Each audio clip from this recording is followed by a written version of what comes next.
Russian troops are continuing their advance on the Ukrainian capital, Kyiv. Satellite images appear to show a convoy of military vehicles stretching more than 60 kilometers just north of the city. The convoy includes hundreds of armored vehicles, tanks, and artillery. It was reported to be about 25 kilometers from Kyiv. The convoy appears far larger than in similar satellite images taken a day earlier. Air raid sirens have been heard in the capital, where city streets are empty due to an ongoing curfew. On Monday, Russian forces bombarded Ukraine's second biggest city, Kharkiv, destroying dozens of residential buildings. Ukraine authorities say at least 9 people have been killed in the ongoing attack. An onslaught in Kharkiv, a city with 1.5 million residents. Ukraine says Russia targeted residential buildings with volleys of rockets. People in a maternity ward forced to flee to a bomb shelter. Ukraine's president has condemned the bombardment, calling for it to be brought before an international tribunal. Today, Russian forces brutally attacked Kharkiv using rockets. Clearly a war crime. Peaceful city, peaceful residential areas, no military facilities. Dozens of eyewitness records prove this was not a mistake, but the deliberate destruction of people. The Russians knew where they were shooting. Moscow denies the accusations. Ever more civilians are joining the fight to push back Russian troops from Kharkiv. I have 6 children at home and a wife. I'm from Kharkiv. The day before yesterday, I decided to take up arms and protect my city. When I made my decision, of course my wife and my 10-year-old son cried. They tried to stop me from joining the fighters, but finally they understood. It's our land that we have to defend. We can't back down. Ukraine is also inviting foreigners to fight for the country as it braces for a new phase in the war. Let's bring in Maria Adeyeva here, a resident in Kharkiv. Maria, thanks for being with us. Thanks for joining us under these very difficult circumstances. How are things looking in Kharkiv right now? Hello, thank you for having me. So today, the night was pretty calm. In the morning, we've got reports that the Grad shelling started. So again, this morning, 2 residential buildings were destroyed by Russian missile systems Grad. And then about 2 a.m. here, I've heard a very loud explosion very close to where I live. So, and immediately it turned out that a Russian rocket got into the building of the Kharkiv regional administration, the main administrative building in Kharkiv, which is situated just in the center of the city on the main square across of the university and near many residential buildings as well. No military object there at all. Now, we're just looking at some of the pictures of that explosion you described. That would appear to have happened just a short while ago. Is that right? Yes, it happened exactly almost less than an hour ago, and there was a major explosion. And why this building is so symbolic is because it has Ukrainian flag on top of it. And already in 2014, Russian forces tried to get control over Kharkiv, and they have put Russian flag on that building. So, and that's why, you know, this has a symbolic meaning also for Ukrainians and for Putin, who wants to put Kharkiv on the knees, but it won't happen. But now what he is doing, he is actually having people here, residents in Kharkiv, as hostages, because, you know, under the shelling that goes on every hour, there is no possibility for food supplies, for medical supplies, for any kind of assistance. Are you planning to stay in Kharkiv, Maria? Yes, I do plan to stay because this is my home and I want to defend it as much as I can. So given any help that might be needed to people and, I don't know, volunteering and given medical aid, because, you know, our men are now fighting on the streets with Russian troops that are around on the outskirts of Kharkiv. So yesterday, in the day before they were attacking from the 3 sides, and now they're killing civilians. We have the reports of 2 deaths among children, and that is something horrible. And that is why we are here ready to fight to the last end, because we have no other option. It's our home and we want to defend it. What about basic supplies? Do you have access to essentials like food and water? Are people there able to get by?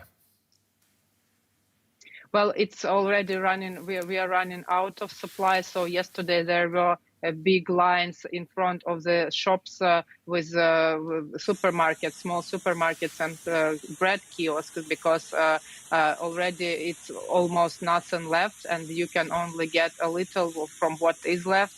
And the bread, you can buy only 1 loaf for 1 person.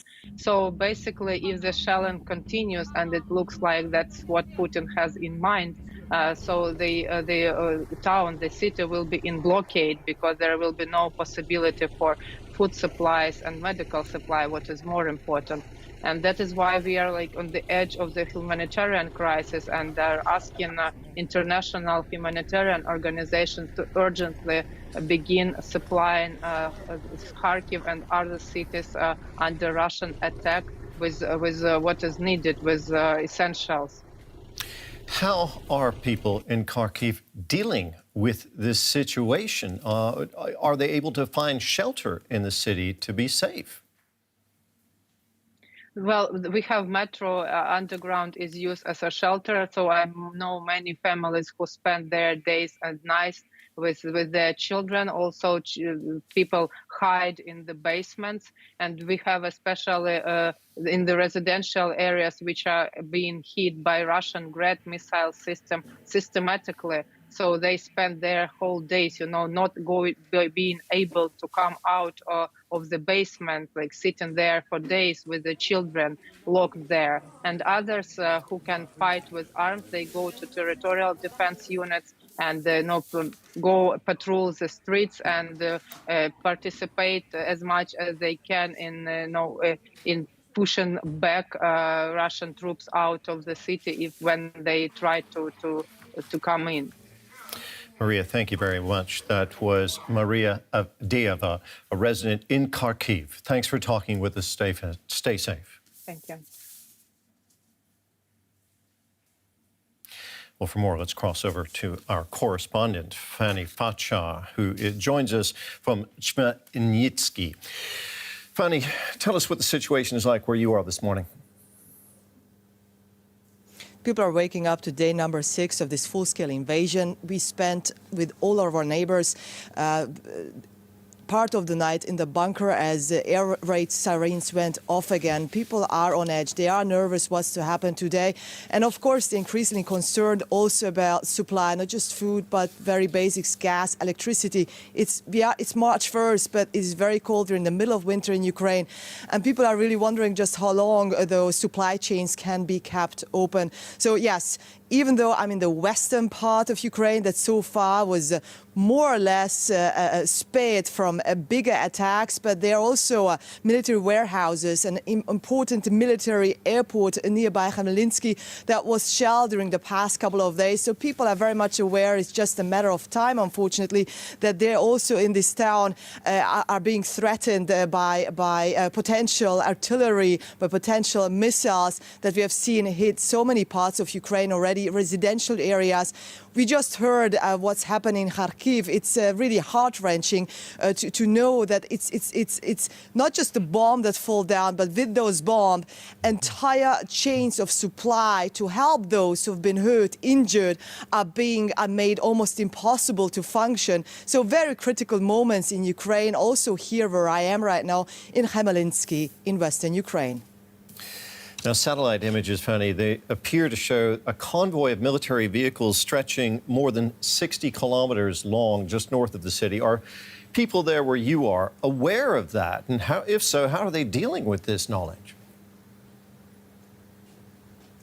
Yes, Russian military is basically just regrouping right now. An attack on Kyiv is imminent, and people are very much aware of that. In fact, some of them have started to prepare Molotov cocktails really, it sounds very desperate in this situation. How do you confront the Russian military with Molotov cocktails? But at the same time, if you add up just how motivated people are in Kyiv, those who still stay in that city despite the threat that's so imminent, that also tells you that people are ready to defend their country. Now, President Zelensky decided yesterday to release prisoners who are able to join the military, able to fight. Already a few days ago, he said anyone who is able to hold an arm should get a gun. So a lot of guns have been issued here. Of course, there's the concern also among local citizens that things can go out of control in many ways right now. Anarchy can take over in many places. So far, the situation in Kyiv is relatively calm. There was a few sirens going off over the night, but our colleagues, our local colleagues who are still in the city are reporting that at least they had a few hours of sleep. However, they're very, very nervous about what's to happen today, as this bulk of Russian troops is basically almost encircling this entire city and is ready to strike. Fanny, I was just speaking to a resident of Kyiv, which is under bombardment right now, and access to basic supplies like food and water, essential items, is now becoming very restricted. What's the situation with essential supplies where you are? It's definitely better so far. We just heard in that report from Kharkiv that you basically are granted one piece of bread per individual. It's not the case here yet. If you go into a supermarket, you'll still find very basic things, depending on also, of course, in which municipality you are and how many supermarkets are open. The ones we've been to, yes, we have seen those empty shelves, but we still had the impression that at least the very basics can still be guaranteed. Now, this can change any time, of course, if there are more attacks, be it on surrounding places in the area here, not just the military warehouses and the military airbase that I pointed out, but if those missiles that are coming actually all the way from Belarus to here where we are right now, when they are going to destroy very critical infrastructure that is needed to actually keep the supply chains open. So people are worried, even the ones who still get their bread and get their even their vegetables in the supermarket today, just how long that's going to happen. As a result, a lot of people stock up on food and panic starts to set in. And also people who are here in this, well, so far was a relatively calm town, are packing up and they are leaving. They're trying to leave across the border to Romania and try to bring their families to safety. Is there any hope, Fanny, among the people you were talking to there, that a diplomatic solution could be found in this conflict? Because we do have Ukraine and Russia finally sitting down at the negotiating table. Actually, we were talking about this very question with our neighbors yesterday in the bunker, and they said they would like to have this glimpse of hope, but at the same time, if this country is being bombed while so-called negotiations take place, they don't really hope that's going to be anytime soon. Now, what we do know, of course, that after this meeting between Russian and Ukrainian delegation that ended without a breakthrough so far, we know that a second round is supposed to take place. It's unclear when, but the people here on the ground are actually calling on the allies and the Western allies to say, please help us, please us in terms of military, please help us in terms of humanitarian aid, and please help us to bring an end to this war, to this full-scale invasion. So people don't really have high hopes when it comes to negotiations with the aggressor, as they say, via Belarus. They rather put their faith into whatever is to come from the West. Fanny, thank you very much. That was our correspondent, Fanny Fachar, there in Western Ukraine. Well, the first emergency United Nations General Assembly session in decades opened with a minute's silence for those killed in Ukraine. More than 100 nations have signed up to speak out about Ukraine's invasion at the session, which continues today. UN Secretary General Antonio Guterres spoke of a moment of truth for humanity. A minute of silence to mourn those killed in Russia's days-long ground and air attack on Ukraine. Then nation after nation took to the podium, condemning President Vladimir Putin's war and his decision to put Russia's nuclear forces on high alert. Excellency, we are facing a tragedy for Ukraine, but also a major regional crisis with potentially disastrous implications for us all. Yesterday, Russian nuclear forces were put on high alert. This is a chilling development. The mere idea of a nuclear conflict is simply inconceivable. A war of this scale seemed inconceivable just days before the invasion. Ukraine's envoy to the UN spoke passionately about civilian suffering in his country and warned that global peace is at stake. If Ukraine does not survive, international peace will not survive. If Ukraine does not survive, the United Nations will not survive. Have no illusions. Russia's envoy accused the media of creating fake news about what Putin calls a special military operation and blamed Ukraine for causing the war by mistreating Russian supporters in breakaway regions. This definitely persuaded us that we could no longer ignore the suffering to people in Donbass. The leaders of breakaway regions turned to us for military support. Monday's emergency session of the UN General Assembly lays the groundwork for a resolution members will vote on later in the week. In part, it demands Russia immediately stops its attack and withdraws all troops from Ukraine. The International Criminal Court in The Hague will launch an investigation on the situation in Ukraine following Russia's invasion. The chief prosecutor, Karim Khan, says there is reasonable basis to believe alleged war crimes and crimes against humanity have been committed in the attack. Neither of the two countries, Russia nor Ukraine, are members of the ICC, but Ukraine has accepted its jurisdiction in the past. Russia, for its part, does not recognize the court's authority at all. Our chief political correspondent, Melinda Crane, joins us in the studio.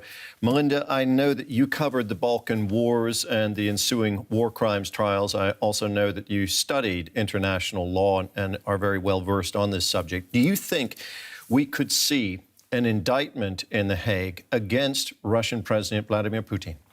Or the officers who are, in fact, committing crimes on his orders. Normally, you begin with those who are on the ground and then follow the chain of command upward. And yes, I do. If we look, for example, at these latest reports of the probable use of cluster bombs in Kyiv, or if we look at a cluster bomb confirmed on February 25th against a kindergarten and nursery in the town of Okhotyrka in Sumy Oblast, and that's been confirmed by Amnesty, then these are absolutely violations that could be pursued by the International Criminal Court, but there are others as well. For example, Russian forces have boasted of eliminating combatants in some of the places they've fought, including at the airport outside of Kyiv. You don't simply eliminate combatants. You are required by the laws of war, by the Hague Conventions, to take them prisoner and give them certain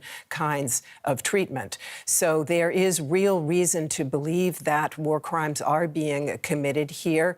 At the same time, Ukraine has also gone to the International Court of Justice on another matter, namely the violation of its territorial integrity. The law on wars of aggression is somewhat more unclear. That wouldn't probably be a charge that we'd see in the International Criminal Court. But I think that the prosecutor's decision to look into this is absolutely justified. And what it means, as I say, you try to chase that chain of command right back up to Vladimir Putin, and then ultimately he is further isolated. He can no longer travel. If he ever leaves his country, he will be subject to arrest. That's the objective, and as we know, it happened to Milosevic in the Balkan. There's been a lot of discussion about whether or not the international community should or could intervene militarily in some form. Of course, Ukraine is not a NATO member. NATO at this point says it has no intention of intervening, but we did see NATO intervene in the Balkan Wars. Could there come a point, Melinda, do you think, when NATO might decide that the suffering of the people, the war crimes being committed, are so severe that it needs to intervene here? Strictly on the point of law, Essentially, there are two provisions under which force can be used. One is the right to self-defense, which includes collective self-defense. That would obviously be an easier matter if Ukraine were, in fact, a member of NATO. Ukraine is not a member of NATO. Therefore, it becomes a little bit more difficult. The clearest path would be a UN Security Council resolution. We're not going to get that. That, by the way, was what happened when Iraq invaded Kuwait. As you will remember, the UN Security Council empowered other countries essentially to help get Iraq out of Kuwait if it didn't leave voluntarily. That is a clearer legal position. But Terry, that's the law side. The other side, of course, is simply pragmatism, reality. The adversary here is a nuclear-armed power. I cannot imagine that NATO would go up against Russia under these circumstances when Ukraine is not a member of NATO. The legal situation is somewhat hazy, and the reality is obviously very problematic. Okay, so that's the legal aspect with respect to NATO and the International Criminal Court. Let's talk about the European Union. We know that Ukraine would like to be a member of both NATO and the European Union. On Monday, we saw the Ukrainian president sign a formal application for EU membership. How is that likely to be received in Brussels?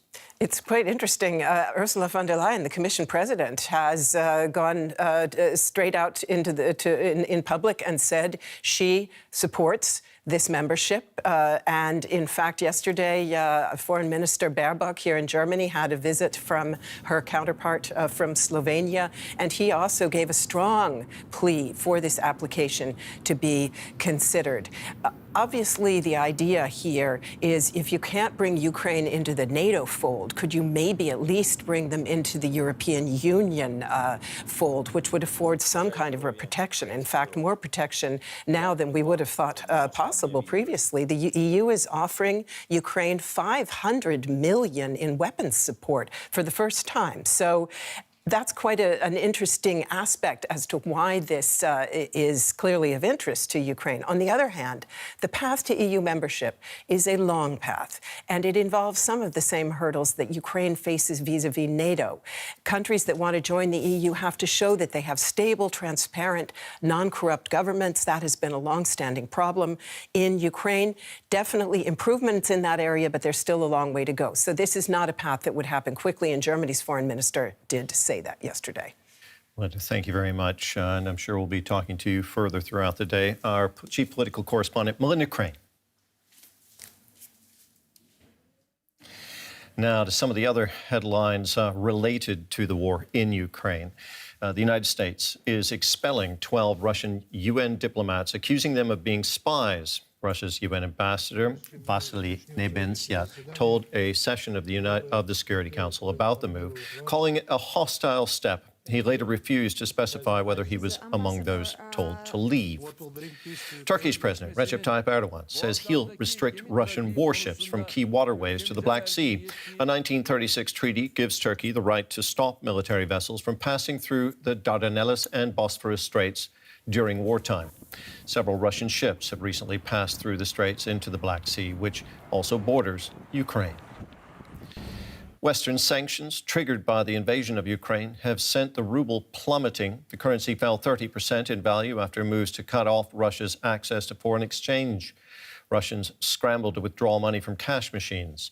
Russia's central bank doubled its key interest rate to prop up the currency.